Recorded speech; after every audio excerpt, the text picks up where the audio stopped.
Today's episode is brought to you guys by Ana Luisa. That's Analuisa. Ana Luisa is an amazing, sustainable jewelry company. They make beautiful rings, necklaces, earrings, everything you need to spice up your look. I'm wearing my earrings and my necklaces again, and they've become a staple in my wardrobe. If you're watching the YouTube version, you'll get some selfies and pictures of me wearing them this past week and weekend. I love them. I love that this company is one of the first jewelry businesses to be carbon neutral, and the fact that they make small batches with recycled materials is also an added plus. And hey, they're giving you guys 10% off, so go check it out. If you're not into the styles I'm wearing, they have so many great options for you guys, and the holidays are just around the corner. So what better excuse to get people in your life cute little gifts than a 10% off code? So go treat yourself or a loved one and use my code 2HOT, that's TWOHOT, to get 10% off. I love this brand and the jewelry quality is amazing. So go check it out for yourself at shop.analuisa.com/2hot. The code again is 2TWOHOT. Hi guys, welcome back to another episode of Two Hot Takes. I'm your host Morgan. And I'm Lauren. Are you happy to be back? I am actually. People have been asking, where is Lauren? Where is she? You're making that up. Swear to God. No. Swear to God, I'll prove it. Watch. Well, I can creep. Minnesota for 3 weeks. That was one. And then I was in Arizona for like 2 weeks before that. You were bopping around. I don't know why I even pay rent in LA. Well, that's sad. Kind of off topic, LOL, but where is Lauren? Aww. I feel like we haven't seen her in forever. Aww. That's Yeah. so nice. I know. People were wondering where you were. So I'm glad you're back. Me too. This is a topic today that we kind of brushed up on when we were like fighting about you paying like Jeff's mortgage. And We weren't fighting about me talking about that. we weren't fighting about it, but it did get a little spicy. We were on opposite takes on that one. Yeah, because I feel like if I want to contribute to my rent, like even if it's I would Helping rather someone's mortgage. Yeah, like I would rather give someone I care about money for their mortgage than someone else random. At least I feel like it's going somewhere that I care about, Yeah. I think if it's fair and it's not like you're paying a majority of the mortgage or you're paying more than you would with rent Yeah. elsewhere. So today's episode is Show Me the Money, in the wise words of Jerry Maguire. But are you ready? Mm-hmm. Okay, let's dive in. Let's go. This is like such a powerful topic for so many people. I posted on Instagram and I was like, tell me like if you have money, like stories, prenups, inheritance, wills, trust funds, like just money in general, like give me the tea. So many listener write-ins. Wow. So many. I did some research on prenups in preparation for this episode. Mm-hmm. So I know some stuff, but not everything. Clearly, I'm not a fucking family estate lawyer. And I will know nothing. So That's okay. It's okay. you will just get my little red flags. But It's my input. if you are going through money issues and money stuff, like get a lawyer. There's law clinics at universities that do stuff pro bono and stuff too. So it can be more attainable than I think a lot of people think, but it can be expensive as well. Contradicting myself, but there's pro bono things or people that will take like cuts of settlements instead of payment. I honestly didn't even know what princess cut meant until like 3 years ago. For a wedding ring? Yeah. Like I just like really didn't know about any of this stuff. So to get to like that side of things, that's really like way beyond my pay grade. The prenup side of things? Yeah, I have dove in and committed myself to learning lots about prenups. So why don't we start with one of those? So it goes, fiance, 36 female, didn't want to sign a prenup with me, 33 male, got inheritance, and now wants a prenup. A little background here is that I make around $250K a year. My fiance makes around $65K a year. We have both been divorced.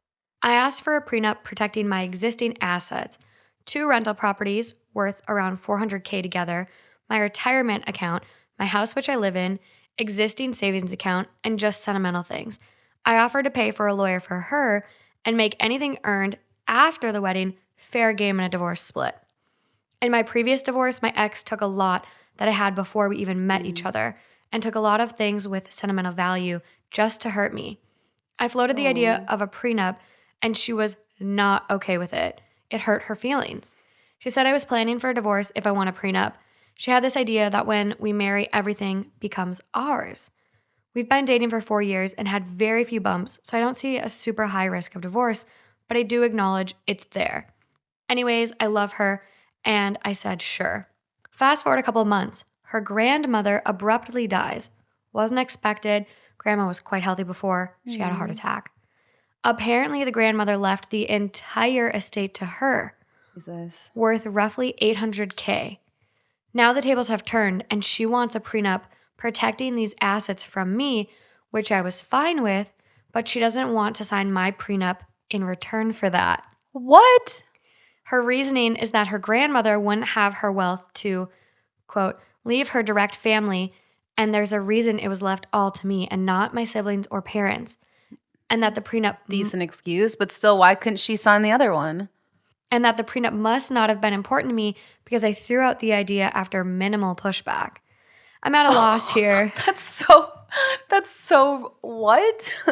I'm at a loss here. In one regard, I'm glad we had prenup discussions because it brought out these sides of us, but I'm really wondering if this 4-year relationship has been full of nothing but love and support for each other until now is even salvageable.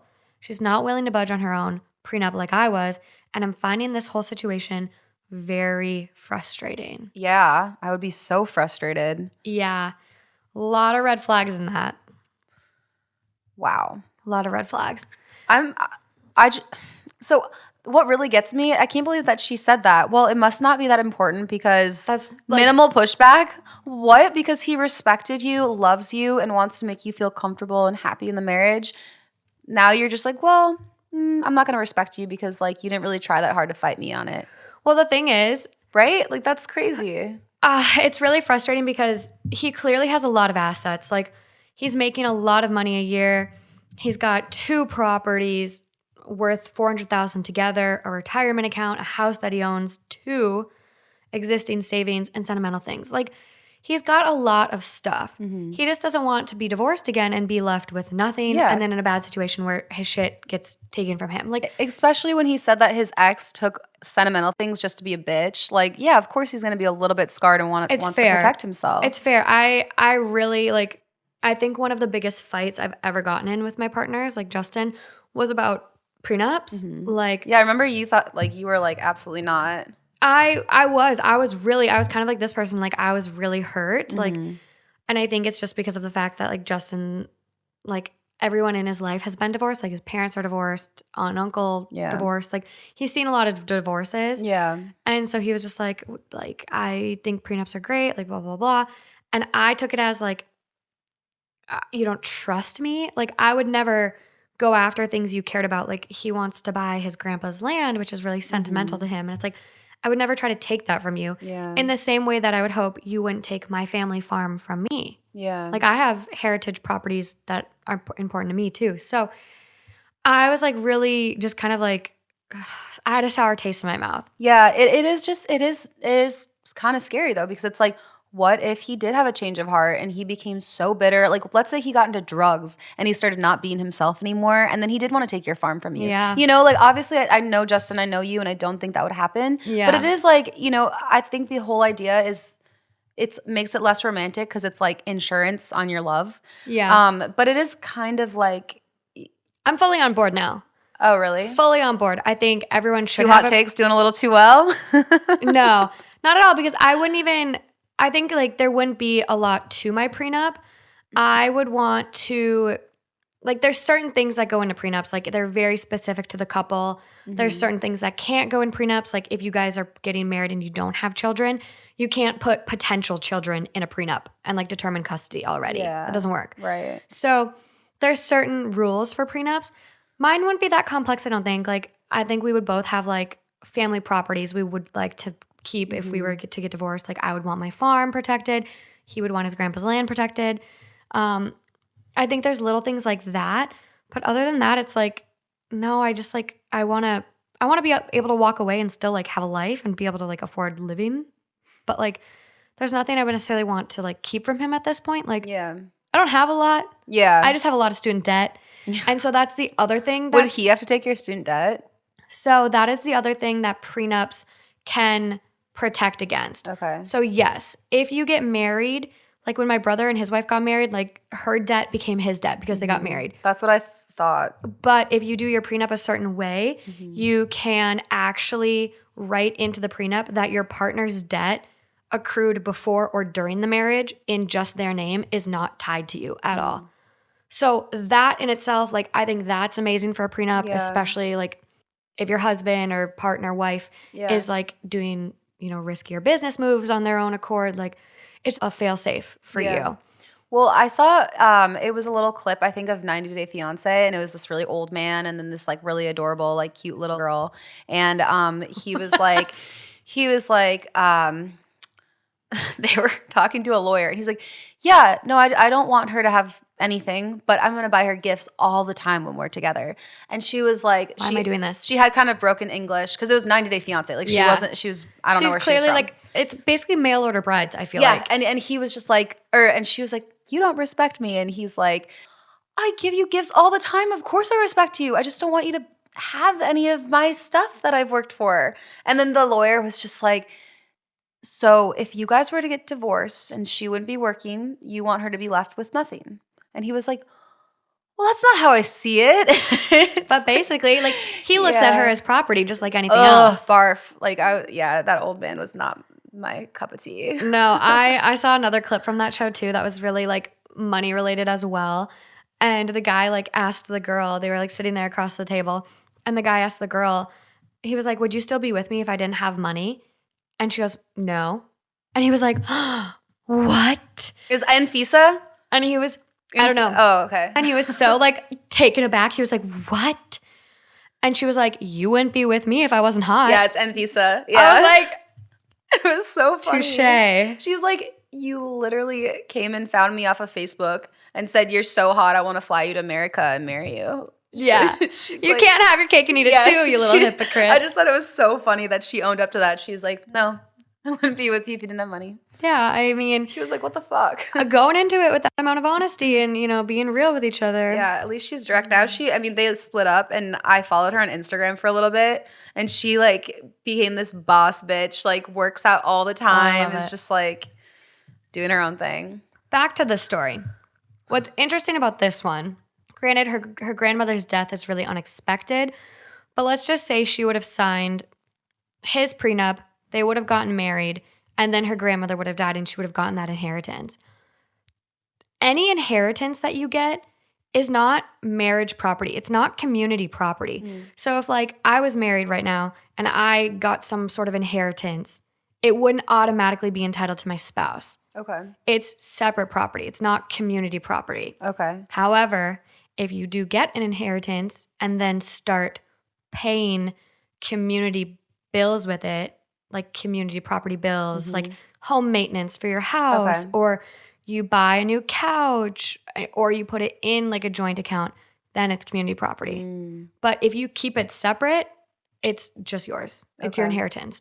It's not like accessible to your spouse. Interesting. From my understanding. Yeah, I was going to say, you did do your research. I tried. I wanted to know a little something for this. And I've also just been like researching prenups for myself, and they're very different state to state. Like California is a community property state, so prenups are a little more difficult here, but if you have a good lawyer, they still stand up. So just get a good lawyer. But this is a big red flag. I don't know if I would continue on with this person, because if she's expecting you to sign a prenup for her to keep her money from you, but she won't do the same for you, it's like she feels entitled to your stuff in some regard, or like it's just, I don't know, it just is a red flag to me. Yeah, it's a huge red flag. So what is he going to do? So top comment on this one. I don't think that they should necessarily call off the wedding, but I think they need to have like a sit down talk. And for sure. I don't know.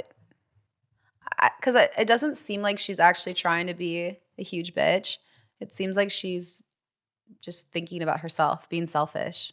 I don't know. Yeah, but like you have to like, if that were me, I would see kind of like the hypocrisy of it. 100%. Like you're being a really big hypocrite. Yeah. You want something that benefits you, but you're not willing to do the same Yeah. thing to keep your partner safe. Yeah.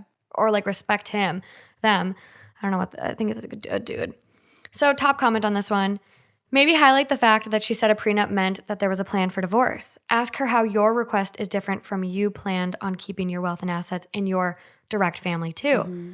A compromise will definitely be needed from your fiance.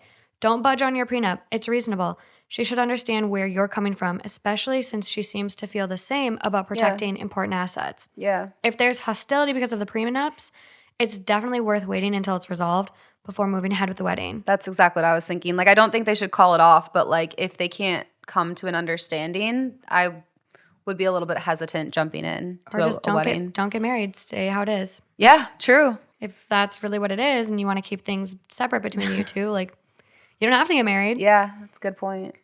Someone goes, you'll say a prayer every night and thank that grandma. Her death showed you who your fiance is. Damn. Yeah. Her reasoning. It's kind of funny, but. Yeah. So someone quotes what he says. Her reasoning is that her grandma wouldn't have wanted her wealth to leave her direct family. And there's a reason it was left all to me and not my siblings or parents. Agreed with this one. She already sees the relationship as something that can be ended. In the statement above, she basically states that she doesn't really see OP as family, not real family at least. I wonder what kind of foster parent this woman would make, in case OP has kids. She signs yours first, and after you sign hers. This is the only way. Bounce if that don't work. Someone goes, dump her and leave, and maybe don't propose ever again. OP goes, it's been on my mind for sure. It took a lot of mental blocks to even think about marriage again. My last one ended when I was in my mid-20s and erased all progress I'd made in life, essentially. Aww. That's really tough. That's such a sad thing to say. I know. Someone else goes, definitely check with a lawyer for their opinion on this. As from a civil and social point of view, this is not okay. Yeah, my lawyer doesn't seem to think it's a good idea at all, to the point he actually thinks her prenup would be invalidated based on how much BS it is. But his advice was not to marry. Wow. Someone goes, you have a smart lawyer. Holy shit. Yeah. And like, there's a radio show that Justin is absolutely obsessed with. It's like Dave Ryan. It's a Minneapolis-based show. Dave has this show called War of the Roses. Mm-hmm. And essentially, it's couples who think maybe a spouse is cheating, something's fishy going on. So they call that partner and say, hey, for a couple survey questions, we're going to offer you a bouquet of roses. God, I forgot about this. They get through the phone call, and at the end, they have to say, okay, great, thank you for answering our survey. Who would you like to send your roses to? And you already know the name of the actual partner, the one that's calling. Mm-hmm. So if you hear another name, you're like, shit, these people are cheating. Mm-hmm. And a lot of times, it blows up in their face. Yeah. But a divorce lawyer will actually come on after, and he'll be like, thank God she found out now. I saw this divorce. It went like this. Like, family law practitioners have, like, wait, unless they're divorce lawyers come on the show? Yeah, they come on the show after and give their takes on the couple and what happened. I think that's a newer thing because I don't remember that growing up. It's really good. That's cool. And so you get this like actual legal side of things as well. And it's just really. So I'm not gonna lie. I thought like those were fake. Like most of them, I thought were fake. I honestly, I don't know. I want to think they're real. I hope they're real because they're really good. But I just really like that there's like the legal side of it too, and you get to hear other cases that this lawyer's had, other instances. They used to be like, "Would you like a flowery?" I don't know. They'd say like basically a friend bouquet or a romantic bouquet. They used to do that, and then they'd be like, "I'll do the romantic roses," and they're like, "Oh, great, okay." And who would you like to send that to? I know it's really, really good. Last comment from OP. So someone goes, you are both awful, just like little children who don't want to share what is mine. When you marry someone, you are committing to spending your life with them. You become a team where everything is shared, the good and the bad. And in your 30s, already with one divorce each, seems you still haven't learned your lessons. Oh, who is this entitled asshole? No prenups. You both need to grow up and decide whether you're going to be a team or you're going to keep your weird, selfish mentality. If it's the later, don't get married.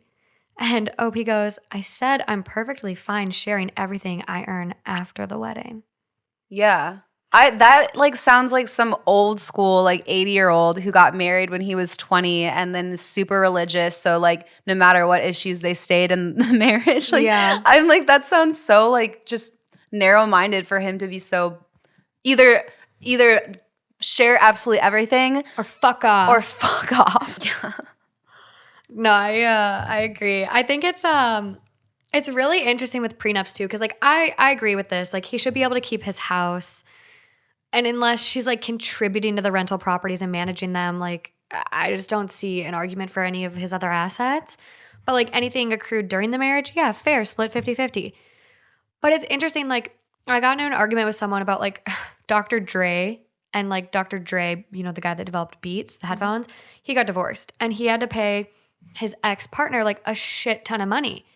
And they were basically arguing that like this woman didn't deserve anything. Dr. Dre built this empire on his own. She didn't deserve anything, blah, blah, blah. And to me, I'm like, I don't necessarily think that's the case at all. Like, if she was a stay-at-home mom, she made it possible for him to work. She took care of their kids. She raised a family. She took that burden off that you would be spending on numerous other jobs or whatever. Stay-at-home moms are the real deal. Like, also, what if she was the whole idea behind like the Beats headphones? What if she was like, why don't you make some headphones too? Like, what if that was her idea? So that's why I think like with prenups, like you have to go into it where it is fair, because if your partner tries to be like, no, like whatever I make in the marriage, like it's still like I get all, like it has to be a fair prenup. So that's like one thing. If you do a prenup, like both people get their own lawyers to make sure they're represented well. yeah. And make sure it's fair. Yeah. I think, and honestly, I feel that prenups became more of a thing. I mean, again, obviously divorce rates have gone up ever since, I don't know, always. I think they're down like recently. Oh, really? That's promising. There's something interesting about our generation. I like listened to, it was a NPR Life Kit episode. And our generation is like the pickiest generation. We are not jumping into marriage like our previous, you know, our parents' generations did. We're like not settling. Yeah. So I think there's like less divorce with our generation so far. But it traditionally has been like high for divorce rates. Well, and there were so many social constructs about being together and staying together and how wrong it was to separate. Oh, you know, like in the 1920s, there's a show that I used to watch. Yeah, and it was just like if a woman was divorced, it was so embarrassing. A divorcee. Yeah, and so there was so many social constructs around that where it's like people didn't even need to think about prenups because it was just like a given that you're going to stay together no matter what. Whereas now there's a lot more flexibility than there used to be, a lot more acceptance, thankfully, in the world. So now prenups are more talked about.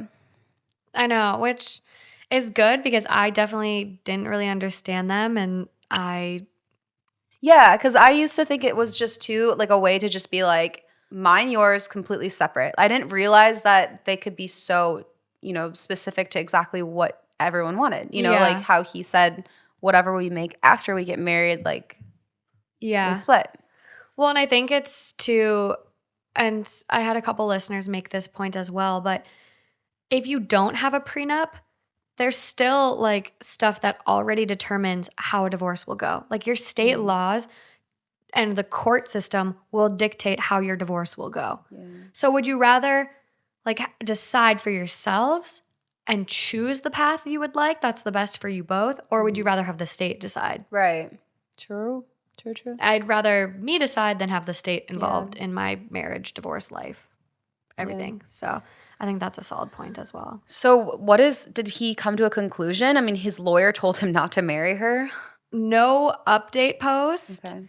I read all of his comments. Do you think he should get married to her, or what do you think? I wouldn't.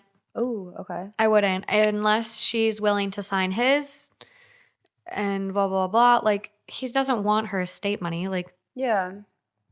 I mean, the fact that he was like, I'll sign yours. Yeah. Her estate money, like, he's he's got a shit ton himself. So it's like her estate, she's got like $800K she got from grandma. Mm-hmm. He's got 2 rental properties worth around $400K, a retirement account, and a house, and an existing saving account. So his value of his things, like they're probably very equal too. Yeah. I mean, I feel like he probably didn't pay off both his properties fully. I mean, maybe. But No, yeah, he could still have mortgages. Yeah. Like who knows what it is, but like, getting just $800K would be pretty freaking nice. I would cry. Yeah. I would cry. My student loans would be wiped. I would cry. I'd be so happy. I would just like have it. I would just cash it all out and then just lay in it. put it in a room. Yeah. That would be insane. Okay, up next. Last prenup story. Am I the asshole for insisting my sister gets a prenuptial agreement? My sister and I are property investors who own 6 investment properties together. I know how the internet feels about evil landlords, so spare me that, please. That's not why I'm here. We started with 1 house to live in, then bought lots of cheap houses and flipped them for rental income. We're doing well financially because of said houses. My sister is getting married. Wedding is later this year, pandemonium dependent. I'm helping her plan, and we were going through a to-do list, seeing what's left to be done. She mentions caterers, venues, invites, etc., and asked if she'd forgotten anything. I said yes. Prenup. And we both sang, "We want prenup, yeah," like the Kanye song, then laughed. She moved on to the next item without actually addressing it. I leave it for then, and we go our separate ways. I text her later in the evening, quote, "Hey, my friend used a really good lawyer to draw her prenup, so let me know if you want me to ask for her deeds." She replies she thought I was joking. She's not asking her husband to sign a prenup. I reply I wasn't joking and I must insist he signs one. She calls and says it's not my place to insist. I say it is when our assets are tied together. 100%. She asks me if I'm trying to say something about her future husband. I say I'm trying to be realistic and smart. Then it all goes to hell. She starts yelling at me about me being rude, jinxing her marriage before it began, yada, yada, yada.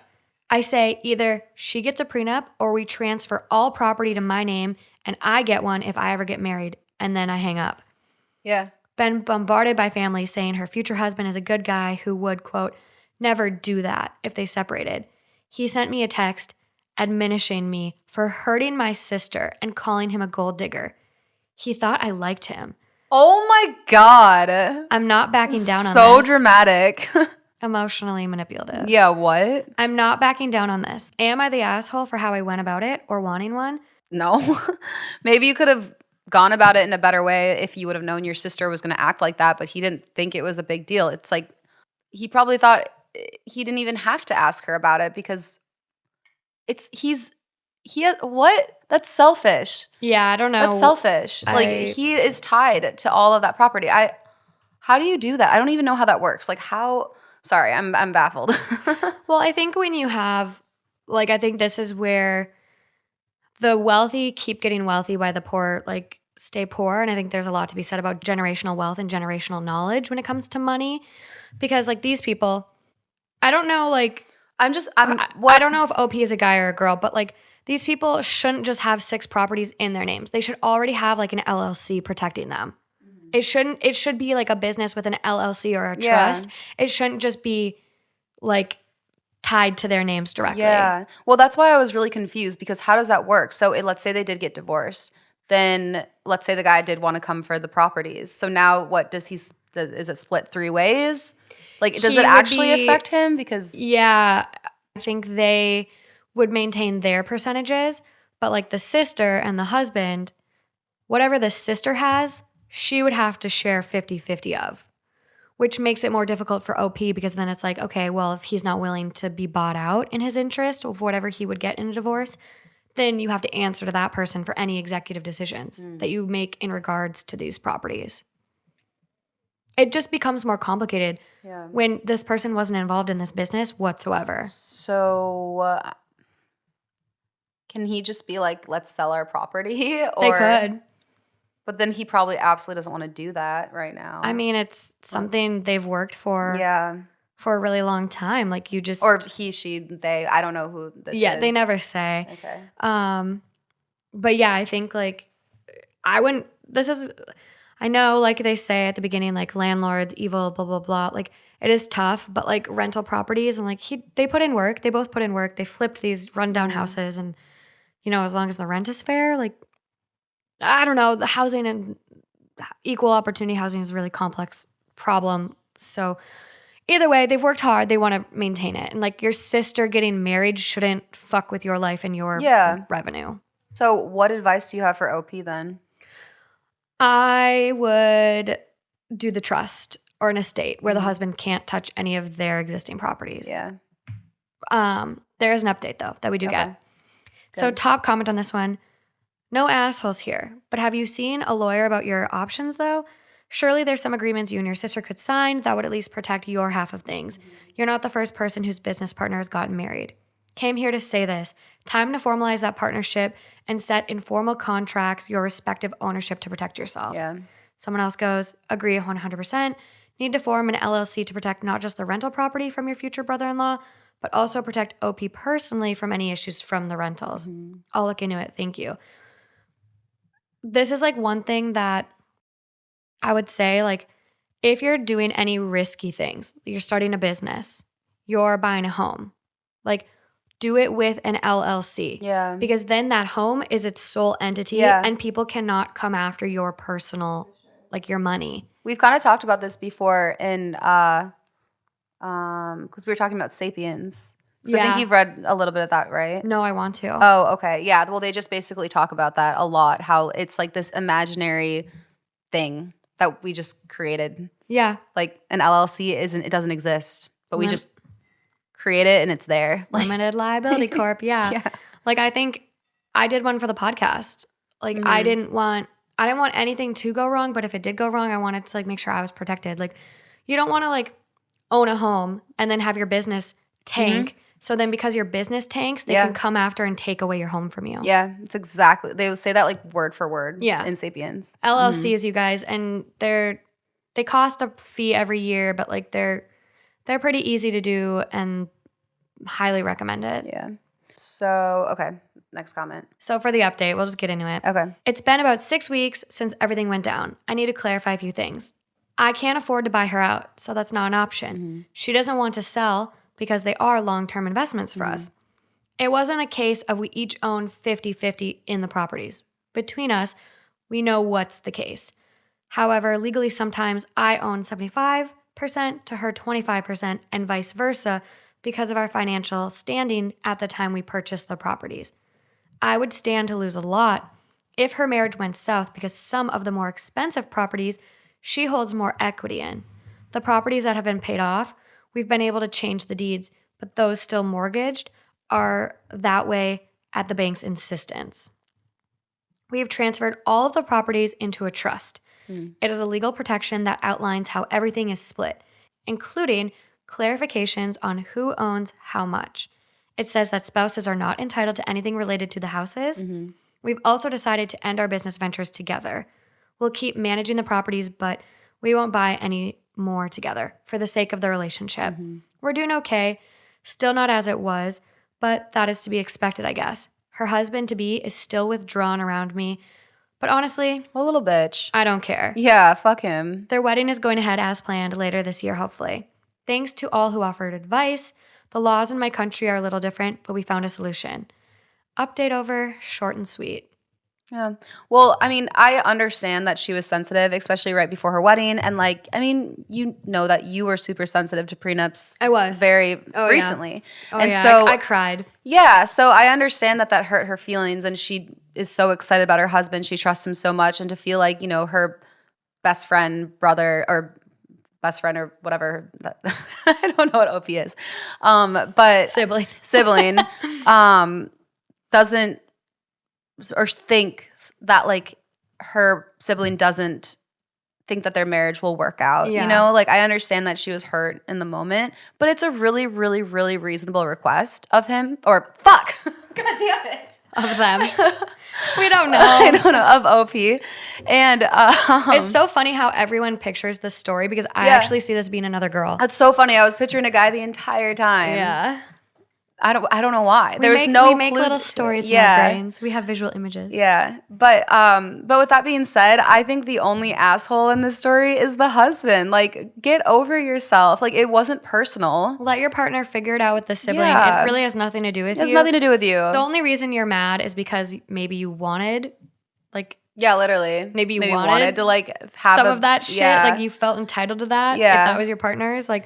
But it's honestly like, I mean, my thought is that it could have been literally Jesus himself getting married to the sister, and OP would still be like, "Hey, let's make this more official." Like, it doesn't mean anything about the guy being a bad guy, you know? So that's just so Not at all. It's just smart business. Yeah. And that's business. Like, going into business with friends, family, it's extremely difficult. Mm-hmm. And I would have had a partnership agreement up front right away. Like, it's something that can come with so much drama, and just like, you just gotta hammer that shit out. Yeah. So I don't know. Top comment. I'm curious. This protects you and your sister if your marriage goes south. But what if your sister has kids and then dies? Is there a provision for her husband and kids to benefit from her portion of your partnerships? The children inherit her share of the houses under guardianship of a lawyer until they're of age. Love that. Sounds like the most ideal, practical solution, and husband will get over it. And if he doesn't, then I kind of think that's a little Then they get a divorce sus. Because of that. It's a little sus. Can you imagine? It's a little sus. It is sus. I agree. I'm trying to think if I would feel... No, I really think that I would think it's reasonable if I was in the husband situation. Yeah, I mean, you'd think so. I don't see how you would feel entitled to something that you played no part in. Yeah. That's why, like Justin in his music business, he's like, I would never, like, sure, if that's what you wanted a prenup for, sure. Like, I would never take any portion of your business or anything like that. Like, that's, right. I had no part in that. Yeah. That's dumb. So, no, I think that's a very reasonable ask, prenup-wise. There's some crazy like prenup stories that I did find though that are very like, I think it was a listener honestly, that wrote in, and it was like, my aunt was getting married and her future husband wanted like certain things in a prenup, and one of them was the fact that she couldn't stay away from home for more than 2 nights in a row. How is that legal? It wouldn't hold up in court. Yeah. But like, there's certain things that people try to get away with, and it's like, what? That's so scary. Is she a slave? Is she a prisoner? That makes me think of that cult, Midsommar. Oh, God. I never watched it, but I saw the previews and that was enough. Movie was scary as shit. Oh, you watched that? It was very... Are you a scary movie person? No. I was actually just wondering that randomly a couple days ago. I'm not. I hate scary movies. But I know, like, I was thinking about Sabrina again because I know we were talking about it not too long ago. And I was like, honestly, this time of year is so fun to watch like a movie like Sabrina, but now I'm scared of it. Dark movies freak me out. There's like another movie by the same director as Midsommar, I think, or maybe it's Hereditary, but it's called like Old. And the commercials keep playing during football games, or did. And it's like these two families, I don't know, go to a beach and they get trapped on the beach and they start aging rapidly. And so they age like rapidly, I think, as like they would in the real world. Oh, I think you've told me this before. So all of a sudden this girl is like looking down. She's like, Daddy. And she's pregnant. Yeah. Like the kids run around a corner age 7 and they come back and they're like 20. And every time I watch this commercial, it makes me nauseous. Wow. Like, I can't do dark that weird doesn't stuff even like seem that. That scary. No. But when I first started dating Justin, and like even a little bit now. I don't like dark stuff either. Or like scary movies, I should say. But like the third date we had, or like the time we hung out where I finally realized like, oh, this is a date. He likes me. This isn't him wanting to make new friends. We went to The Nun. Scariest fucking movie. Just so creepy. And then just to try to be cool, I was like watching scary movies for him, but I hate them. Yeah, no, I'm not into them either. But I love it's Halloween. I love the Halloween-y stuff. Yeah. I love like what is Hocus Pocus? Yeah, Hocus Pocus. Like, I need like kid scary. Such a vibe. Same. Yeah. That's why I really, really liked so many like aspects of the Sabrina series. Yeah. But there's just like a couple of episodes that I was like, oh, It's too dark. Too dark for me. like I want to keep watching it because there's so many episodes I haven't seen and like 'tis the season, but I'm scared. I'm scared. Yeah, I would be too. So, up next, moving on to inheritance. So, this post was actually posted in the subreddit Legal Advice, which is a really, really cool subreddit if you ever want to get like trapped in the weeds of like law and stuff like that. Always, every day. Yeah, it's good. So they put that they're in California, and it goes, grandmother gave my brother and me an equal share portfolio in the late 90s when we were kids. Brother sold his when they were worth a car. I left mine, and now they're a substantial amount. Brother and his girlfriend want my half now. When my brother was 16 and I was 4, my grandmother set aside a share portfolio for us. As soon as we were old enough, it was transferred into our own accounts, and it was only 4 years later that my brother dipped heavily into his and bought a new Honda. I knew about mine for much longer than he did before it became mine and watched it grow since I understood what it was. By the time I was given full control, it was already worth a ridiculous amount because a portion of it was invested in Apple. Wow. And I'm torn on using the funds locked up as they are because dad drilled it into me to leave it to grow until I'm 40-something. I don't talk much with my brother. He's done some stupid things to the family over the years, and I didn't really grow up with him, so all I usually hear about his life comes through my dad. His new girlfriend works in law, though, and I've received a formal letter from both that the investments my grandmother made were designed to be for both of us to use, not just for me alone. And his was only around $15,000. The number is right, but mine was only worth that at the time. He spent it too. They want half of the value of mine now, and his girlfriend has informed me if I don't give them access, then the legal fees and fines would eat up my half and I'd be left with nothing. What a bitch! The dividends alone support a huge part of my life, and they've saved me multiple times. If half of that disappeared, it'd set me back years. I know it sounds selfish, but I'm really used to having the extra income back me when I've wanted to move. I've lived in 4 states by my own choice, and I want to move and take in more before I settle down, if I ever do. How likely is it they'll win and leave me with nothing? As far as I know, there was no paperwork or will, just my grandmother's word. She set up my brother's accounts when he turned 19, but she gave them to my dad at the same time as my brother got his, and dad transferred the whole lot to me 6 years ago.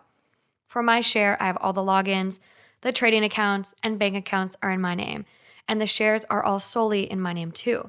Should I find my own lawyer? And if I need one, what kind do I need? I have an accountant I've used for years, but this doesn't seem like an accounts problem, but a law one. Wow, that's so frustrating because it really sucks how it works like that, that these legal fees to protect yourself really fuck you. Yeah. But I don't know, what do you think? Lawyer, ASAP. Yeah, but what do you think about this situation? They're not entitled to anything.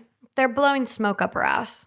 So then how do you think that they're going to even be able to, like, why would she even need a lawyer?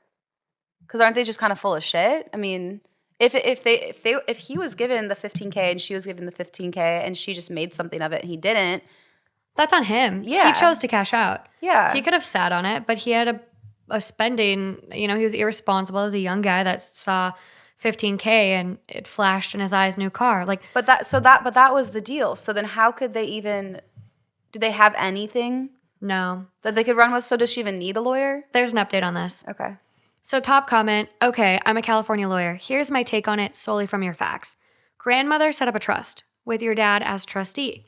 Father as trustee distributes title to both of you when you each reach a certain age. The trust and purpose of the trust your grandmother set up is now dissolved. Once you have received control title of your money, the trust was gone, and the purpose for which grandmother set it up is complete. Whatever each of you did was each your responsibility. If he had taken the money out and won the lottery, he wouldn't have raced over and given you half of the proceeds, right? Yeah. Lastly, you have a statute of limitations defense. You are both in your mid-20s or older. I assume you are both in your 30s. Your brother likely missed any chance to sue you for damages. Really, lastly, I'm not even sure what he can sue you for. There is no longer a trust. Sleep well. He cannot take your share. Woo! They're bluffing. I work in probate, and what they're trying to do is scare you into settling, even though you don't owe him a penny. Yeah, of course. That's why I was saying that's bullshit, because she's just like handed over. Otherwise, the legal fees are going to fuck you. Yeah. She is awful. P.S. Great job keeping the portfolio. I wish I had your dad's wisdom when I was a teenager. Mm-hmm. Yeah. That is so awesome. I wonder how much it is. She doesn't say though, right? I mean, if it was an apple, that's they good call to keep it in there. Never mention ages, but if she got it when she was 4, like I'm just picturing if they are close to 30, like Apple, if you bought Apple 26 years ago, you're sitting on a shit ton of money. Oh yeah, shit ton. Because not only like the shares were less than, they've now been split. Yep. Like Apple price, just stock market shit is insane to me. I want to like take a class on it. Me too. So for the update, good news update. And then they repeat the title. I worked with my dad and got my own lawyer. I got the timeline of my shares wrong, but it comes out the same. What my brother and I inherited from my grandmother was originally part of my grandfather's portfolio. He was the money savvy one. My grandmother looked after those after he died, and she personally set up my brother's accounts and gave him control of his part. She didn't do the same with mine before she died. I thought she had already set up the accounts for me and given control to my dad before passing. Instead, the shares were in her will, and she left everything she owned to my dad with instruction that what was $15,000 worth when my brother got his equivalent part would go to me when I was old enough to know how to take care of them. There was no trust. She just trusted my dad. My dad did the right thing and set up the accounts for me and gave me control 6 years ago. My dad put some of his own shares in too as an extra leg up. Wow. That could have gone so fucking bad if the dad was greedy or bad with money. Yeah. So bad. So amazing, amazing, amazing. Dad admitted to me he'd chewed out my brother last year when he came to him asking for money.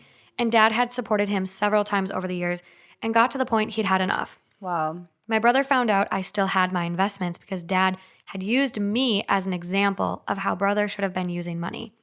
That's how my brother found out I still had shares and they'd grown. Watch, he doesn't even have a girlfriend. He wrote that himself and pretended that it was his lawyer girlfriend. There's a twist. Well, really? You're kind of close. According to all that info, my lawyer tells me I'm in the clear. But it's not going to get to the point of finding that out in court, as my brother's girlfriend was only a legal secretary. Oh, okay. I say was because the firm she worked for apologized and informed my lawyer she was terminated immediately. Oh. The letter I received from them had been edited to put her name in a position higher up than it should have been, and some of the contact information had been changed. You're kidding me. Wow. Blowing smoke up her ass. They're perfect for each other. They're both shady, and they're shady. Super sus. Super perfect for each other. Con artists. Yeah. Little scammers.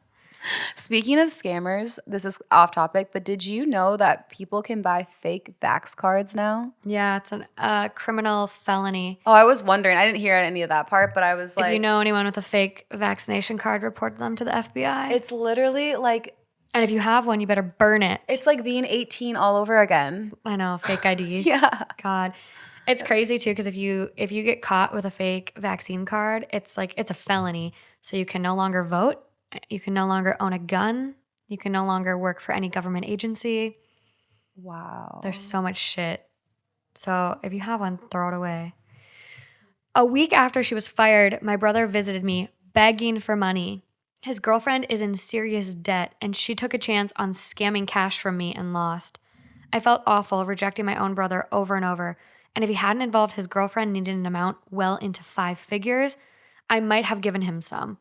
The next morning, I found all my tires had been slashed. Screw him. I don't feel bad anymore. Wow. Okay, so how does he know where she lives? Family. Okay, I guess that was a dumb question. You know where your brother lives. Why did I ask that? I honestly, I just like am thinking about him as such a creep that I know. Well, they don't talk much either by the sounds of what OP said. Like she only hears about him really in passing from her dad. So it It's not, a completely illogical question. Yeah, I would move. I would change my name. I just think relatives like that, that's scary. Yeah. The rest of the comments in the previous thread made me realize I don't know nearly enough about what I'm doing with the shares and dividends and money in general. A lot of the decisions I've made have been with my dad's help, and his advice has paid off well so far, but not because I knew it would, but because I had no idea what I was doing and left it up to him. I've booked in to work with a financial advisor to make the most of what I have. Thanks for all your comments. So very happy ending. Yeah. This one, I read this one like when it first came out. So it's a year old. Mm-hmm. And I read this one when it first came out and I remembered it. And so I went to find it for this episode. There's an update. So I haven't read the update, but I remember this story. And when I read this story, I was so mad. Oh, so here we go. Am I the asshole for being angry at my husband for spending my tummy tuck money? My husband, 37, and I, 35, have been together for just over 11 years.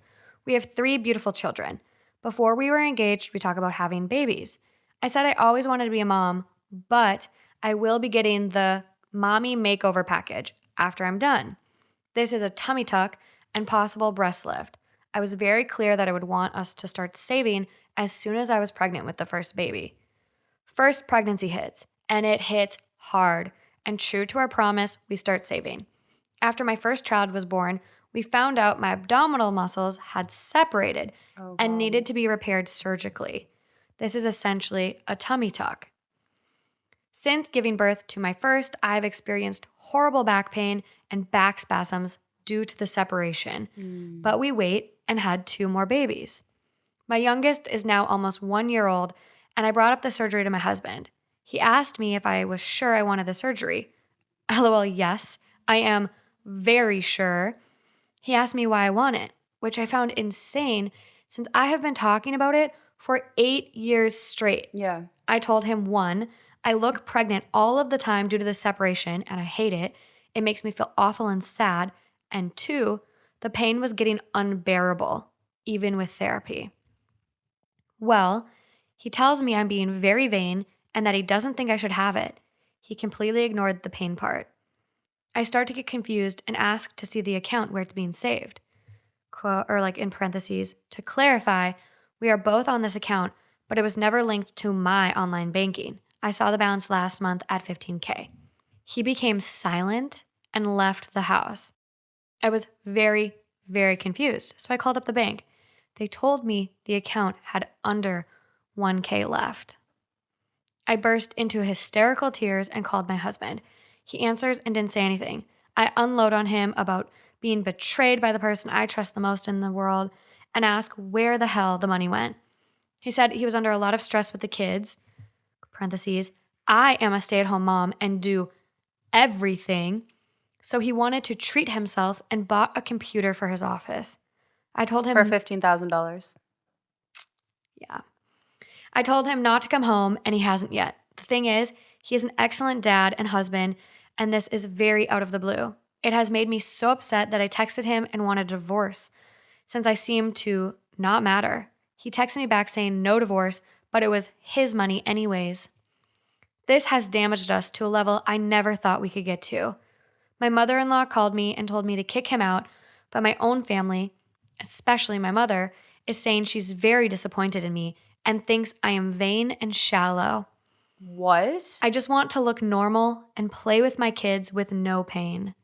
Am I the asshole? Fuck no. Fuck your mom. Fuck your husband. Literally, fuck your mom. I can't believe her mom did that. And the mother-in-law came in like clutch, though. Hell yeah. Love a good mother-in-law. Hell yeah. Love a supportive mother-in-law that doesn't like baby her son just because it's her son. Like, oh, this is the dream. A reasonable human. Oh, dreams. Dreams. Fuck. Like, yeah. I would think I would be in the same boat as her. I would be like, a divorce. You don't respect me. I'm in pain constantly. I can't imagine what it's like living with separated abdominal muscles completely. Can you imagine having a rift? And after 3 babies, your skin is stretched out. You're just So I'm really confused though. $15K computer. What, like, where did it go? We don't know. There's some updates on this first one. I don't remember what they say. So let's get into it. Like what? A computer like attached to like a Well, some of those gaming spaceship? computers, well, some of the gaming computers are a shit ton of money, but like 15K, like that is like one of the computers that has like literally like the built-in seat and you're like in a cave. That's I insane. honestly think that I would want to be done, which is way easier said than done because they have 3 kids, one's 1 years old. But like that is so painful. I think what's really That like what she said, that is a betrayal. it is a betrayal. Not just because of the pure fact of him spending money that they agreed on, but because he knew that that was so a part of what she wanted for 8 years straight. That she told him that before they were even married. Yes. Like when they were in their engagement stage. Yeah. So it's like if he didn't want that, like he could have been like, okay, I'm gonna opt out. She let him know beforehand. She didn't like trick him and Oh yeah, throw this on him. This is something that I definitely want. Like I want a breast reduction lift now as it is. So this is something like if you can specify plastic surgery in your prenup, like this would be in my fucking prenup. Like I want to be able to spend joint money on a surgery if we have children. Like this is prenup worthy for me. Like she's talked about it consistently since prior to having kids. And especially because it's a medical issue. It's a medical issue that's causing pain. Yeah, it's not just cosmetic anymore. Her quality of life is decreased. She cannot parent the way she wants to parent and play with her children. Everything in her life, every occupation, every activity is affected. What is the quality of life with that? So frustrating. Like as an OT, we look at occupations, which some people are like, oh, I don't need an OT. I have a job. Haha. But like, no, it's like activities that you do on a day-to-day basis. Yeah. Every single occupation is impacted. Sleep, sex, play, I'm sure cooking, everything, all of her day-to-day. Her back hurts constantly. Fuck this dude. Mm-hmm. Oh, the comment I was going to point out though that really... I forgot to use this. Yeah, big red flags. Big red flags. The comment that gives me like the biggest, like, fuck this dude. He texted me back saying, no divorce, but it was his money anyways. So he doesn't even look at the money as being hers. Like, even though she's sacrificed working and is a stay-at-home mom, saving them thousands, hundreds of thousands of dollars, he doesn't look at it like it's her money too. It's his money. Makes me so mad. Disgusting. Mm-hmm. So, edit to add, he said he thought I didn't want it anymore since I haven't talked about it in a few months. Okay. And he thought I'd never realize. What? And he has seen me struggle with the pain for years and has taken me to every therapy appointment. Also, then that's even more reason. Yeah. Well, and like physical therapy for like... So he's saying he's such a star because he's been taking her to physical therapy and so that he doesn't need to listen to her requests for the past 8 years? I just don't but that's what he's saying? I don't know where he was going with it. And he has seen me struggle with the pain for years and has taken me to every therapy appointment.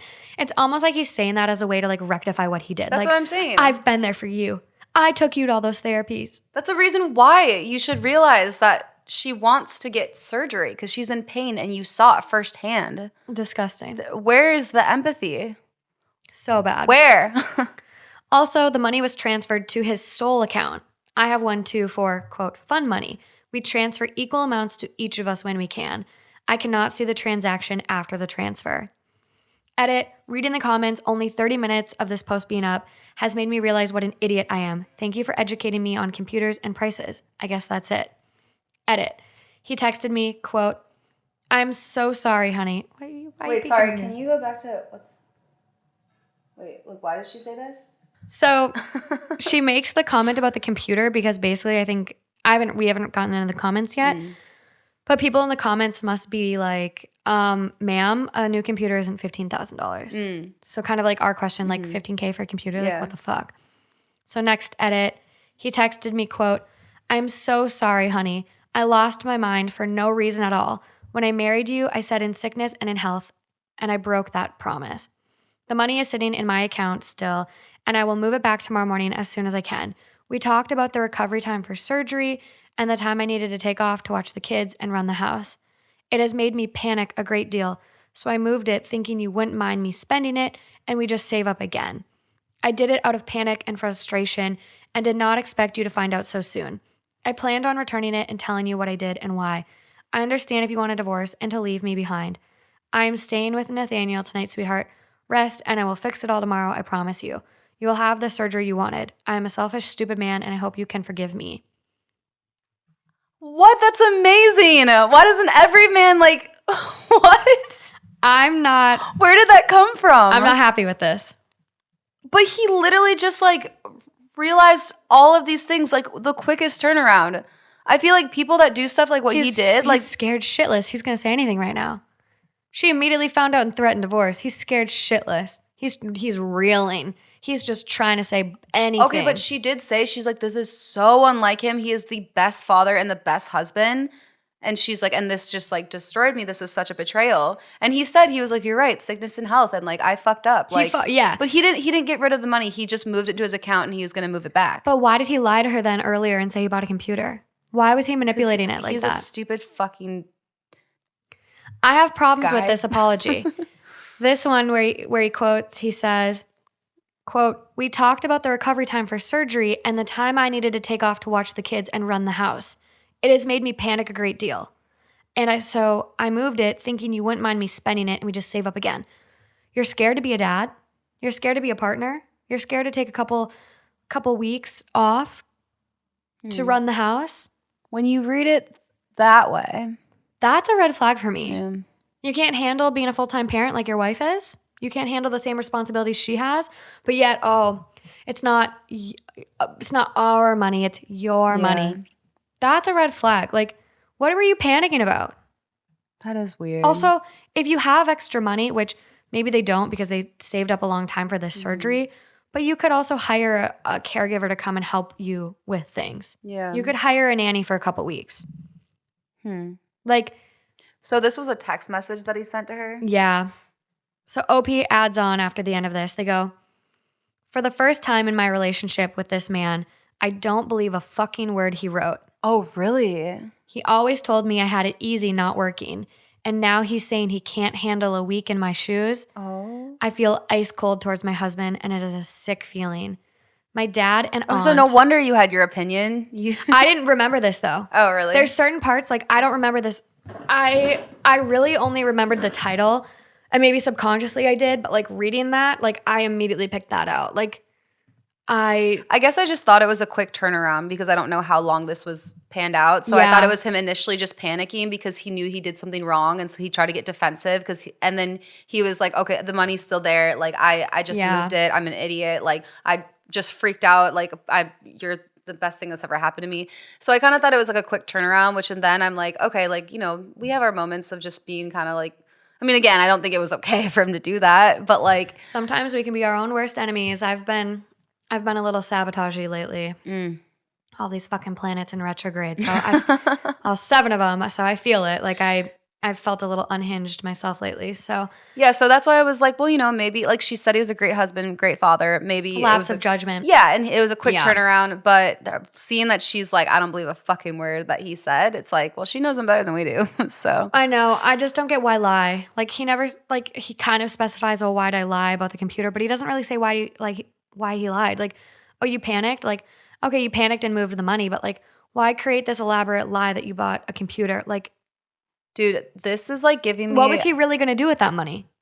This is giving me like Walt from Breaking Bad. Breaking Bad vibes. Yeah. And I started watching it and I'm very early on for the first time ever watching Breaking Bad. I'm like the only person who has just now started watching it. I started recently too. Yeah, but I get so pissed off at how shitty of a husband he is. Like he lies to her constantly. Their entire relationship has become a huge lie. And I'm like, as endearing as this whole idea of him like saving himself or I don't whatever, it's just like, this makes me so sad. All he had to do was accept the money from Elliot. Literally. I'm like, your ego is so fragile that you couldn't just like fucking suck it up. Literally.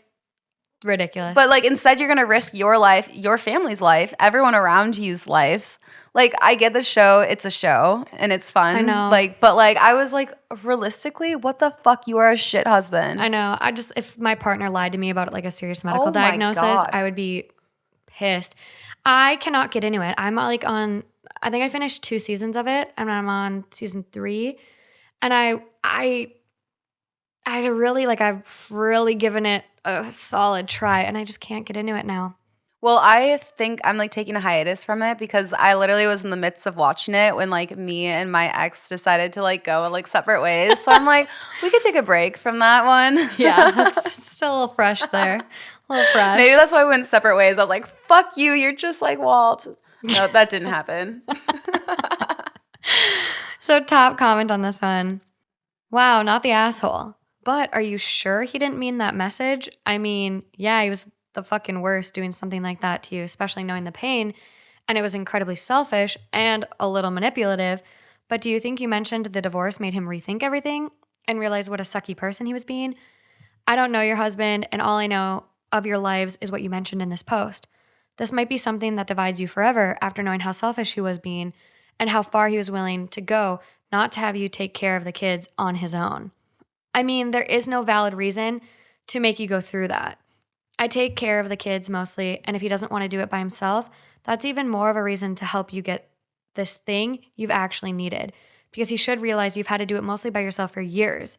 He really should have just sat you down and talked to you about being scared of being the main daddy in the house, because it can be intimidating. I've never had kids. I'm 18. However, I babysat and know how fucking far that it is from being a parent, but I still remember how much I was silently freaking out when I had to take care of 3 kids for 3 days by myself. So moral of the story, your husband's an 18-year-old Yeah. in a 38-year-old's body. Yeah. So the person goes, edit, after reading your comments and others, yeah, I wouldn't trust him either. Basically disregard all of this post.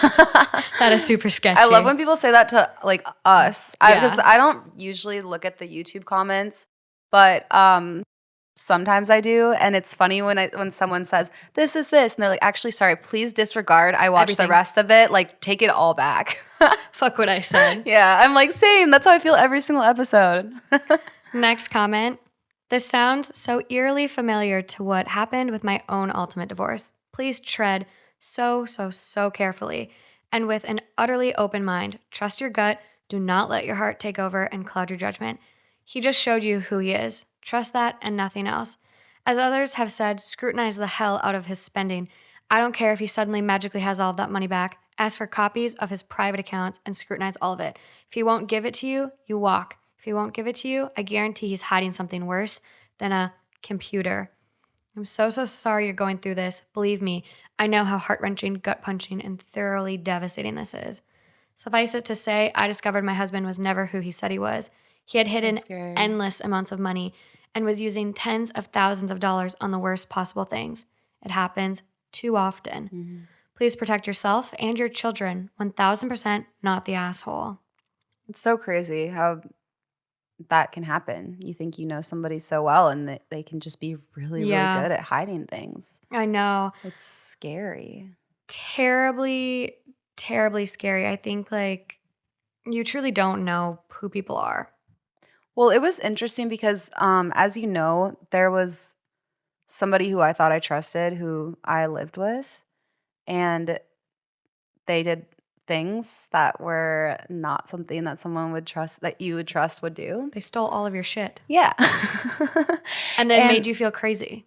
Yeah. That it went missing. Yeah. And honestly, it was a sickness, like a kleptomaniac. Yeah. Truly. But it's weird when you think that you know somebody and then you find out this other side that you just didn't know. But there was also this part of me that I almost feel like you knew. Yeah. Like I almost feel like I knew, but I didn't want to acknowledge it. Yeah. And I hid that part of me so much, or I hid that from myself so much. And so when I did find out, it's like, even though it was surprising and shocking, it was also like, this actually adds up. Mm-hmm. Like there was this there was something that just wasn't, I don't even know what it was. I don't want to say there was an emptiness, but there was something missing where I'm like, this actually makes sense. Mm-hmm. Not even emptiness, but some a little bit too surface level. It was just off. Something was off. Yeah. It wasn't right. It was too perfect to where yes, exactly. It was too perfect. I don't know. Just so weird. No, you got to trust your guts. And with money and prenups and all of this discussions, yeah, we don't want to assume the worst in our partners. Like, no one does. You don't get married if you think the worst of someone or think they're capable of fucking you over. Like, obviously, you wouldn't marry them if you truly thought terribly of them. But people can change. People can, develop addictions, and addictions can ruin lives. And so always deal for the what if. Like, always. So. Well, I was also reading too. I know that this is something that's been said before, but I was reading the Four Agreements this morning, and they talk about how nobody abuses anyone as much as we abuse ourselves. Like, we are so critical on ourselves. We're so hard on ourselves. If we do something wrong and someone, makes us feel bad, like if a husband is like, you did this, I'm super upset about it. Like, we are the ones that remember it, even when they're not punishing us in the moment. Like, we remember it over and over again, and we feel guilty. And then it goes into talk about how we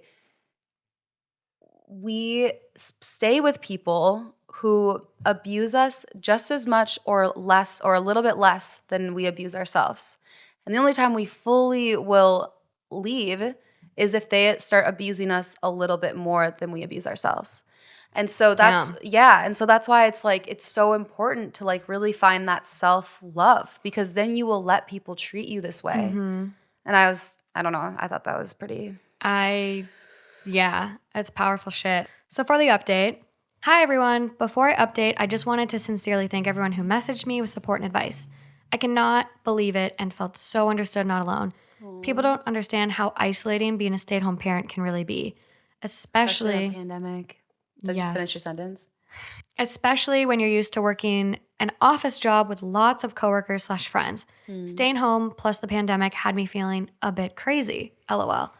For the update, I got the money back the same day. It's sitting in my Soul account, ready to go. There we go. Thank you to everyone who messaged me with the information about the procedure. It was so stinking helpful. I now have a realistic timeline set and realistic understanding about recovery.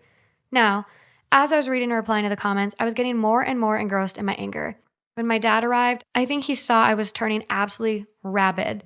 He took my phone, turned it off, and told me to go take a minute and breathe. I sat for hours thinking about what everyone said and finally realized how out of character this was and that something was deeply wrong. I went to sleep. Around 3 a.m., I woke up, grabbed my phone, and told my husband to get his ass home. When he arrived, he walked in straight for me and hugged me. We hugged for a good 5 minutes. After that, he apologized and we both cried.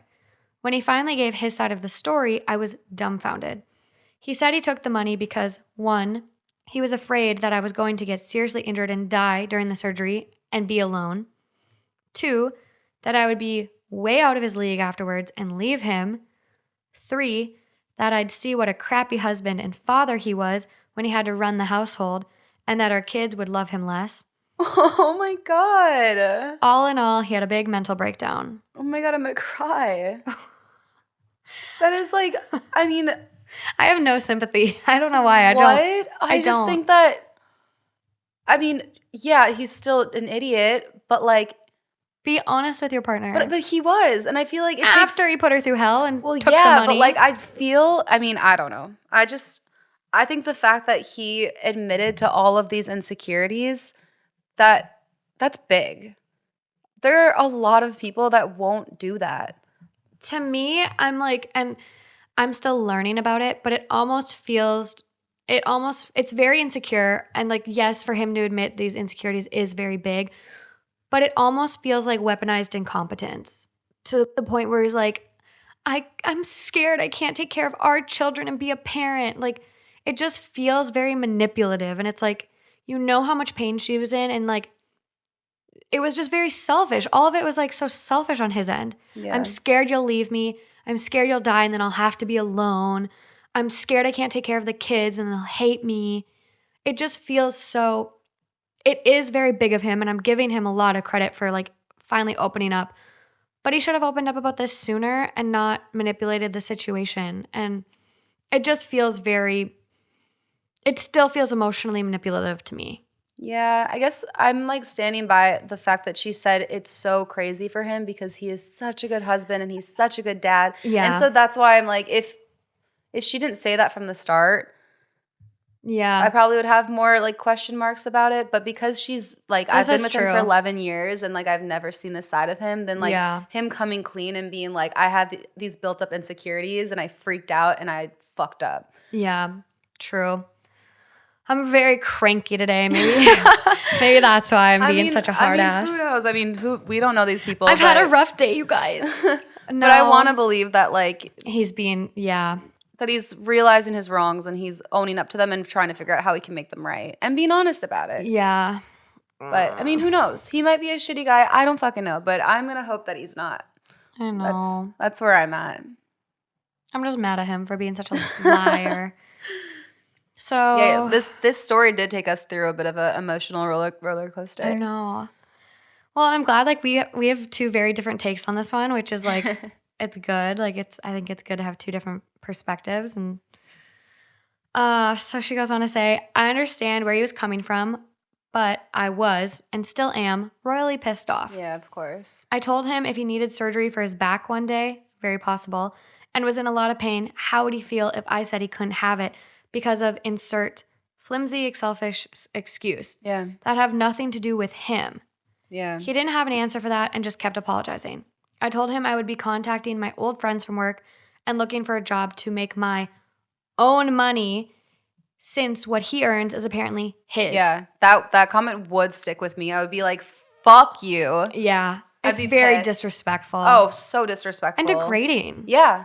Exactly. That's why I would be like, okay, you don't see this as an equal partnership, then I will go make my fucking money. We'll trade off taking care of the kids. Go fuck yourself. He broke down in tears again after that, but I was too angry again to address it. I told him to log into his banking right now or I would never trust him again. We logged in and he printed out last year's worth of transactions. I recognized 90% of them. The rest was random, Amazon, Walmart, PlayStation, and so on purchases. I told him to log into his credit history profile. He only has our joint accounts and his sole account. My mind was put to ease. The next day, I contacted my old firm and was surprised to find out my friend was the senior manager of the department. I trained him. Oh my God. We chatted for a bit and he said if I get my certification up to date by the end of the year, he would have a role for me by mid-2021. Oh, this is going to be such a happy story. I love it. I used to be a forensic accountant back in the day and loved my job. I'm very excited about this possibility. After I told my husband, he was very sad. Oh. He told me he wants to get a post-nup where it says if we divorce, I would get more than 50% of all assets. Everything is in our joint names. He said he couldn't ever make it up to me, but he hopes that would give me the peace of mind to choose to go back to work or continue staying home. I'll have to think about it. As a side note, my salary would be higher than his again, and I am currently taking great joy in telling him all the things I can do with my money. Petty, I know, LOL. I'm working on it. We have a lot of work to do for our marriage, but I'm happy to report we aren't divorcing anytime soon. He is profoundly sorry, and I'm slowly accepting it. I do regress here and there, admittedly. We are signed up for couples therapy in a few weeks' time. I can't picture my life without his stupid face in it, so I'm hoping for the best. Thank you, Reddit, for all your support and love. Oh, I love that. There's more edits. Oh, shit. There's more. It's bad? I don't know. I just see another update underneath. So there's, let's keep going. Okay. Satisfying edit. Forgot to mention that my mother showed up on the night we were fighting to apparently scold me, I guess.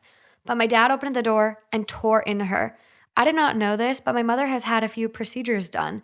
My aunt and dad told her off, good, and she left screaming like a banshee. We haven't spoken since, Jesus. And I think I'll be taking some space from her. Yeah, what? Double standard. That is so sad. Criticizing someone else about plastic surgery when you've had some. And I don't understand why she'd freak out on her about that. It's not your body. So was she just mad because it was plastic surgery? That's what she was saying? The mom called her vain. Right, but like she also knows she's in pain. I don't know. That's weird. Update. Hi all. It's been about a year since I posted on Am I the Asshole? Oh, wow. A lot of people gave advice on therapy and that the shock would wear off and I would need it. Y'all were right, and I'm so thankful I listened about therapy. Update.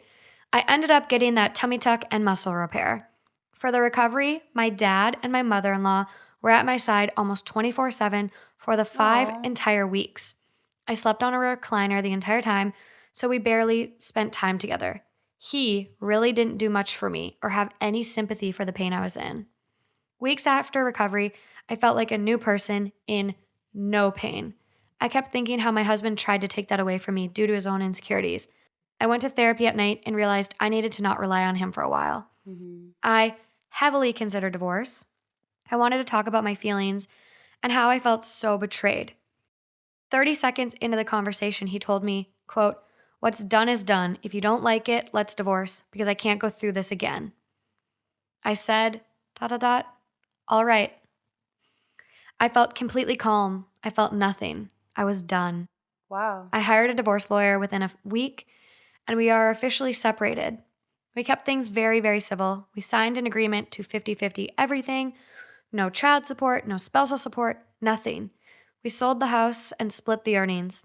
He purchased a smaller but very nice house a few streets over. We work hard to keep our kids happy, and I have talked strategies with my therapist.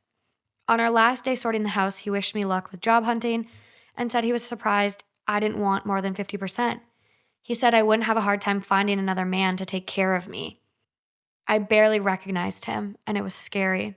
Ew. The thing is, I reached out to my good friend and got a job back in my old field, forensic accounting. It has some new twists and responsibilities that I actually ended up loving and am very good at. I actually can't be too specific due to my security clearance.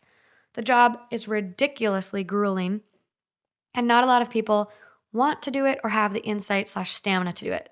The point is, my salary is about 3 times my husband's, and I, in fact, told him so on the spot. I told... Just little extra burn. She was like, I'm petty. I know. I also told him I planned on buying the biggest, nicest house for sale in our neighborhood soon and was thrilled. I also informed him that no, I wouldn't have a hard time finding a better man. I guess he forgot who he married. Thanks, everyone. Thanks so much for the kind words and support. It means so much. I can't even describe it. That was a crazy roller coaster. And you were on target with him being a fucking asshole. Wait, sorry. You were on target with him being an asshole. No, you don't want to say fucking? I felt like it was too much. Like, I got to reel it back a little bit. I don't know. Like, I think couples counseling can work. I think if he would have been upfront from the beginning about his insecurities, but even after the fact where she had the surgery and he didn't help at all. Yeah. He let his mom. Right. That's when I was like, oh, shit. He didn't even help her and had like no sympathy for the pain when it's like, yeah, okay, she made that decision to have that surgery, but like the surgery is for her health and quality of life and happiness. Yeah. And therefore equates into your health, life, quality of life, happiness, like all that fucking jazz. Like this is. Yeah. And like, obviously, I mean, her mother-in-law, her spoiled little bitch son's like mom. Yeah. Was right by her side, like a saint, and her dad. Such a saint, so amazing. Edit, my mother-in-law and my dad are now married. Wouldn't that be nice? And you're still tied to your ex-husband, though. Oh, yeah, fuck that. But that is sad, because I really thought, I was like, okay, like, he's owning up to everything. He's willing to work on it. And I get it. Like, it was a huge betrayal for her. I'm sure that throughout the year, like, her coming back to it was hard on him.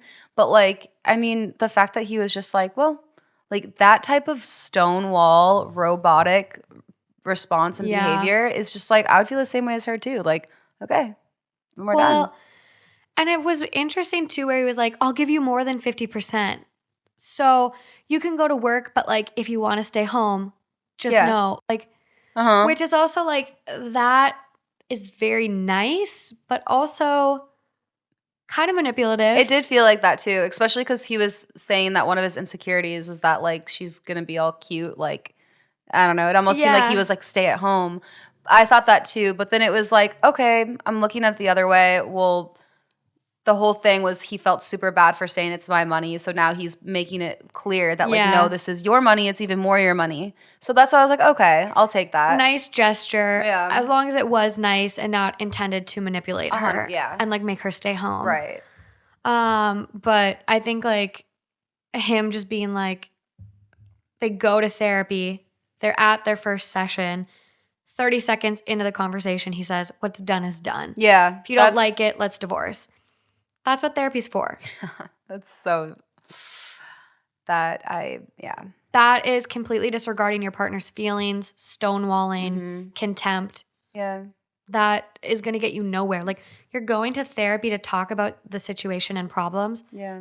When you go to therapy, you're only going to get out of therapy what you're willing to put in, what emotional work you're going to do, what you're willing to share and reflect on. So like, and you're right. Like that comment, what's done is done. So if you don't like it, then we'll move on. That is the thing is that, okay, clearly the reason it's continuously being brought up is because it's not healed. So what can we do to figure out a way to heal it? And so if you're going to say what's done is done, and like be like, so shut the fuck up, like don't talk about it, then that is dismissing, that is showing that you don't care about healing that, because there's a reason why it's brought up, it's not healed. So it's just like, if you don't care enough to work through and heal the issue, figure out the issue, figure out how you guys can like work on it, then yeah, it's like there's no relationship there. It's so unfair to your partner too. Yeah. To just like expect them to completely like invalidate their feelings and just like bury that when it was something that was very hurtful. Yeah. And I mean, I understand. I'm sure like if she was, who knows how much she was bringing it up. Maybe she was bringing it up in every single sentence throughout the entire year of that. Like, so, you know. Petty comments, you know, as she admitted. So. Right. So maybe it was really hard on him. But like, I think they made the right decision for sure to separate at the end of that story. Yeah. I agree. I just had bad vibes. Someone comments too, and I think this comment must have been after the first update, not the second one where they say, like, they mentioned the divorce. And so someone goes, is it weird that I still don't totally believe him? And someone goes, I don't either, because the first thing he did when he was confronted was call her vain. Yeah. That felt really weighted to me for some reason. Stealing $14K, quote, because I was afraid for you, is not something I could even accept as an excuse, even if it were true. Especially if the motherfucker who stole that $14K called me vain for asking where the money for my medical care was. Yeah. And he told her that he thought he would have it fixed before she noticed. Like, my dude, how many lies have you, quote, fixed? Yeah, if literally. you have a timeline on your wife's attention span. Like, I might not go straight for the divorce button, but they would be moving out of my home for the foreseeable future. I wouldn't believe that bullshit or the tears he produced. Someone goes, oh no, dude is still lying. God, relationships are fucking hard. So incredibly hard. And you gotta create a life with the right person. Like, I think having, you know, kids with someone, you gotta be sure that shit, at least in my opinion, like I was an oops baby. I'm glad I'm here, but wrap it up, guys. Use birth control unless you're like, that phrase, you really wanna do life with somebody. Okay. Am I the asshole for only paying for a portion of my son's college, even though we had money from his dead brother's college fund? I, female 58, will always be a mother to my twin sons, Thomas and Sam. In the summer after they graduated, when they were 18, Thomas passed away. I can't even begin to explain how broken I was. At that point, Sam had already accepted an offer to go to an Ivy League school. My husband and I had about $100K each saved up for the boys, but Sam's school was so expensive that the money wouldn't cover it. Before Thomas passed, Sam was fine with taking out student loans to cover the rest. When we lost Thomas, less than 2 months after it happened, Sam asked if he could have the $100K that was set aside for Thomas. I lost it on him. I told him that it was Thomas's money and not his, and it deserved to go to Thomas. This is where I might be the asshole, because Sam could have used that money, but he didn't get a cent of it. To be fair, my husband and I didn't get a cent of it either. We donated it all to various charities against drunk driving in memory of Thomas. That was about 10 years ago. Sam took out student loans, but he's so young and already a very successful lawyer. I believe he's paid off most of the loans by now, possibly all. If it matters at all, my husband and I contributed a significant amount, about $50K, to his law school tuition as well. I thought we were past it, but the other day Sam brought up how unfair it was for me to refuse to give him Thomas's money. We had a tearful argument over it, and now I just don't know what to think. If I could do it again, I still don't think I would give the money to Sam. Does that make me an asshole? I mean, why couldn't she have just given some of it and then give the rest to charity? That's my thought. Yeah. I guess it depends on like that was like my initial thought too. I'm like, well, like how much did you have to take out in student loans? Because like I know firsthand how burdensome they are and like it's a miserable weight hanging over your head.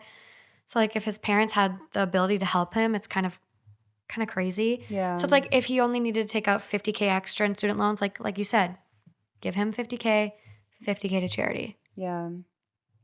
Yeah. I mean, I could see how that would be hurtful for him.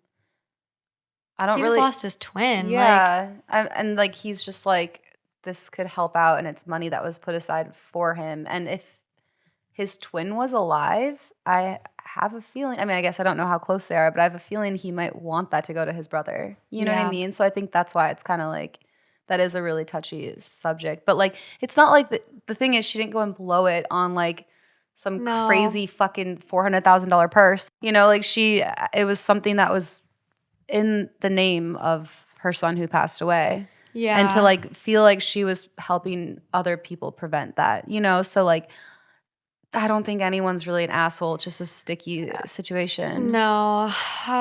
So I don't know. I'm very torn on this one.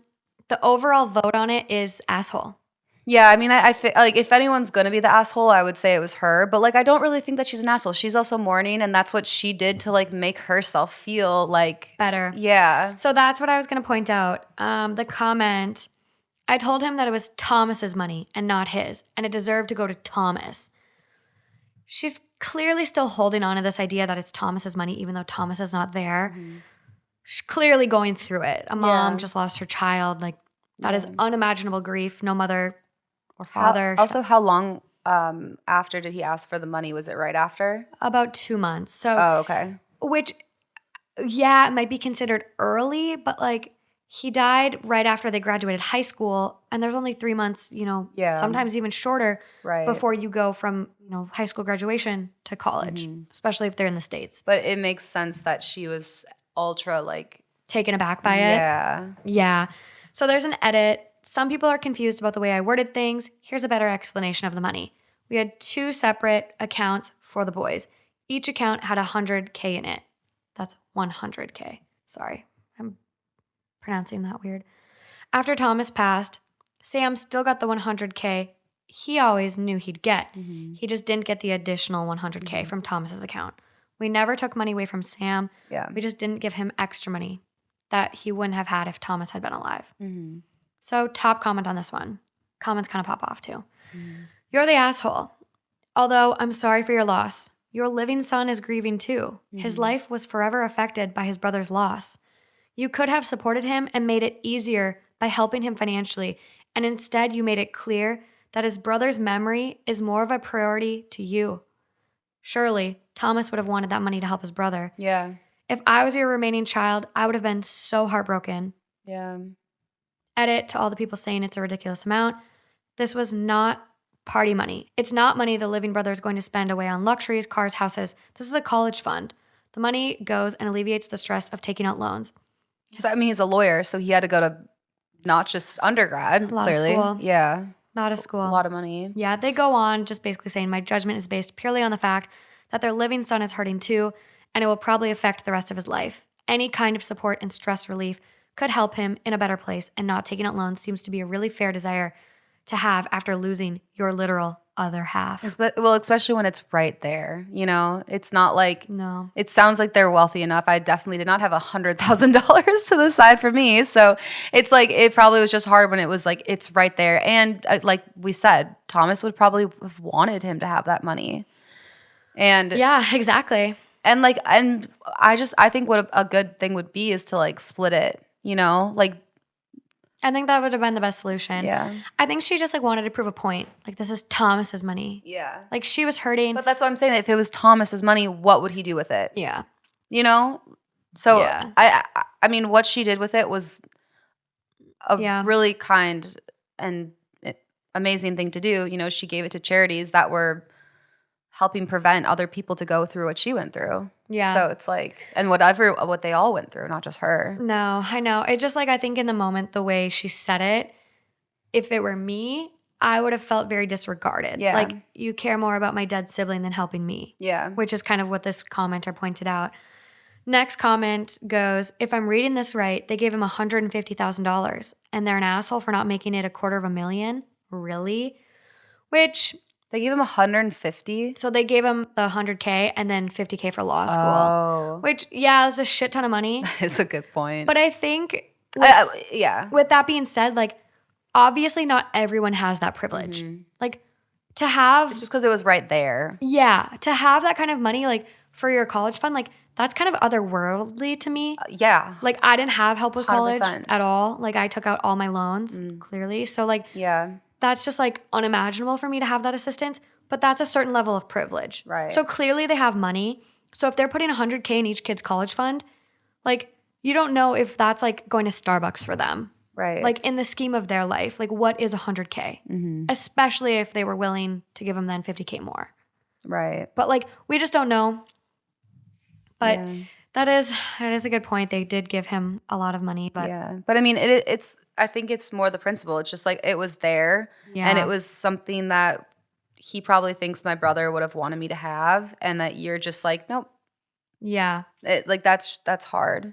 Yeah. Especially- but that is so crazy. Like, what do they do? That is so much money to like have saved up. I know. I mean, my parents helped me with college, but like that is, oh yeah. And it's so much money. Like, what the fuck? Yeah. Well, and he's hurting. And I can't imagine even going to freshman year after you just lost your brother a couple months ago. Like, I would have needed a gap year or Same. two. Like, Same. so I like look at the stress too, where he's like, he's grieving. He's trying to be a freshman in college, which is already difficult enough. Then taking out loans, potentially having to work to afford it. It's a lot to put on an 18-year-old child. Yeah. A couple other top comments. I don't think they're assholes for not giving the money. It's the way they lashed out at their son that's so awful. They worded it in such a bad manner. That's the asshole part. Yeah.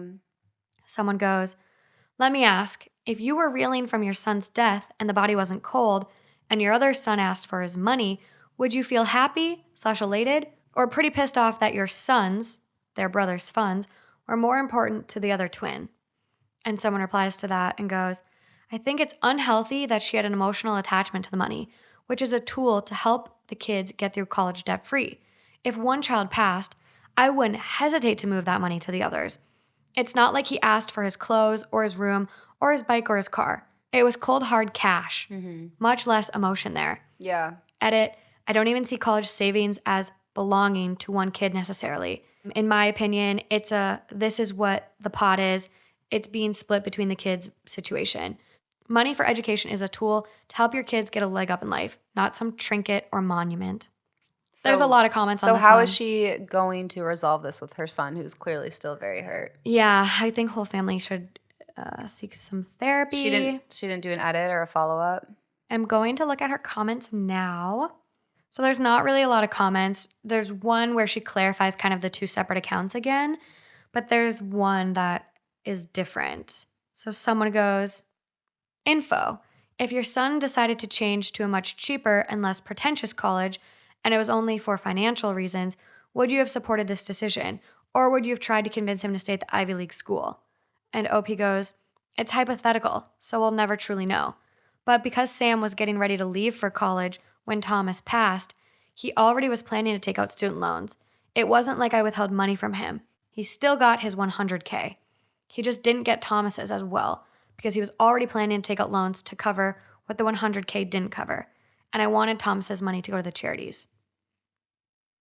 And someone I wonder like, what the husband thought. I know. Someone goes, in your grief, you made a choice to support a charity in the name of your dead son instead of ensuring a better life for your living one. While I understand your choice, I can't say I agree with it because your living son also experienced a great loss. But it could have been a wonderful gift from his dead brother to be able to go to school without debt while dealing with his grief. Could also have been split, a sizable donation to charity and a great help to your son. Yeah. Which is what they should have done. 100%. Realistically. And also, I mean, did she do her research on the charities? I just... So, that is a good point. There's just some that you just... Yeah. That is a very, very, very good point you make.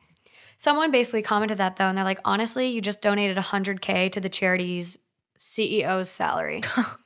That's so Like, sad. sadly, Yeah. like if you look, and this is what's like really sad, I think, about nonprofits, or like not sad, but I guess just like kind of a flaw in the nonprofit world is like you can have a nonprofit company, but you can still have like the CEO making millions. Yeah. Because that's their salary. That's so crazy. Like, yeah. it's not like a going off the average salary. It's like they can name their salary, and because it's a nonprofit, they're tax exempt.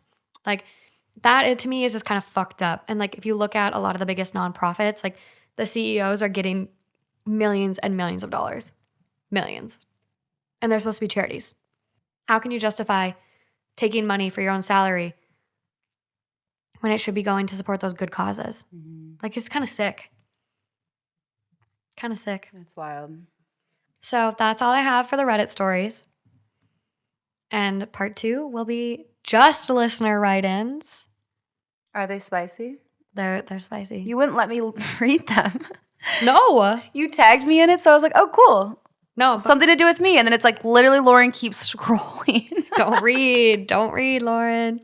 You know how hard that was for me to not scroll when I saw that? Probably very difficult. Yeah. Did you scroll? No, I didn't. Oh, I'm so proud of you. Well, I did one. I didn't even look at it though. I did one, and then right when I realized that, I was like, wait a minute. She said not read.